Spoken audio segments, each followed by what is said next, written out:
ఈ తిరుపతి లడ్డూ వ్యవహారం వాళ్ళ మెడకు చుట్టుకుంటుంది. ప్రజలందరూ మనోభావాలు, హిందువుల మనోభావాలు, అందరి మనోభావాలు దెబ్బతింటున్నాయన్న సంగతి గ్రహించి ఈరోజు మళ్ళా ఇందాపూర్ డైరీని, హెరిటేజ్ని బయటకు తీసుకొచ్చి దాని మీద చర్చ జరగాలి అని చెప్పారు. దానికి కూడా రెడీ అన్నాం. అచ్చెన్నాయుడు గారు ఇందాపూర్ డైరీ దాని గురించి చర్చ జరుగుతుంది, కల్తీ లడ్డూ గురించి కూడా చర్చ జరుగుతుంది. దేనికైనా మేము రెడీ అన్నాం. నేను కూడా రెడీ అని చెప్పి నేను కౌన్సిల్లో కూడా మేము చెప్పడం జరిగింది. మేమందరం కూడా రెడీ అన్నప్పటికీ కూడా అసలు ఏ ఉద్దేశంతో ఆ వెంకటేశ్వర స్వామి చిత్రపటాన్ని తీసుకురావడం ఒక ఎత్తు అయితే, మీ అందరికీ తెలుసు ఎవరైనా దేవుడి పటాన్ని తీసుకొస్తే చెప్పులు పక్కన తీసుకుని దేవుడి పటాన్ని మనం అందుకుంటాం.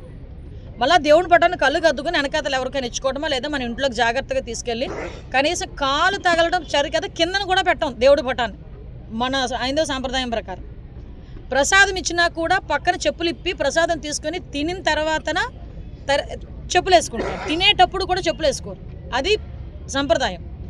వీళ్ళు వెంకటేశ్వర స్వామి ప్లెకార్డ్లా తయారు చేసి వెంకటేశ్వర స్వామిని తీసుకురావటం ఒక తప్పు, చెప్పులు వేసుకొని తీసుకురావటం మహా అపచారం.